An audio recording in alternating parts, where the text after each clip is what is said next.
हेर यो जाडा यता हेर आन्टीहरू यता अङ्कलहरू साथीहरू यति बेला हामी तातो पानीमा आयौँ कहाँको तातो पानी अरे यो बेनीको तातो पानीमा आयौँ अनि के छ त म्याग्दी के छ त नौनी हो यता हेर नानी नौनी हो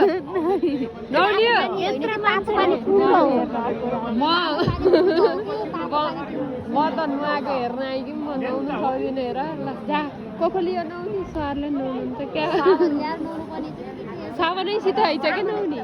यस्तो रमाइलो रहेछ कि यहाँ त हामी पानी ल्याउनै बिर्सेछौँ पानी हेरे साबन उता के ओइ नबोला त कृत्रिम प्राकृतिक जन्म भएको सरले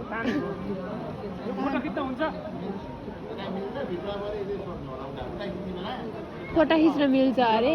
तर कडै हो है आमाहरू त स्कर्ट ल्याएर कस्तो कडा छ त ल हेर रमाइलो यस्तो छ रमाइलो यता मन्दिर रहेछ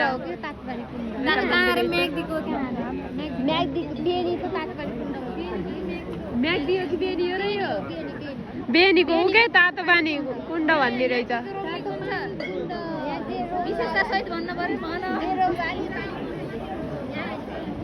खास यहाँ डुबेर के हुन्छ भनेको क्या आन्टीहरू सबै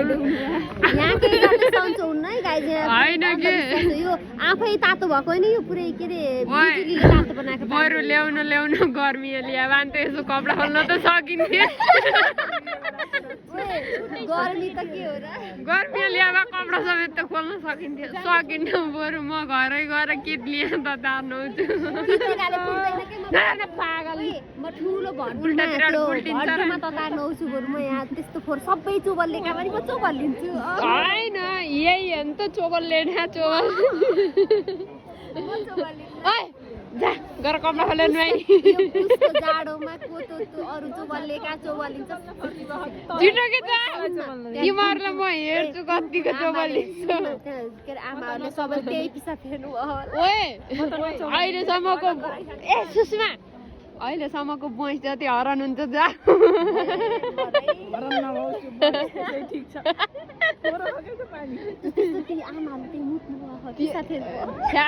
होइन के त्यस्ता केटाहरू त नुहाएन तिमीहरू कस्तो अझ टिकट पनि है 400 रुपियाँको 400 रुपियाँ तिरी तिरी त अरूले नुहाएको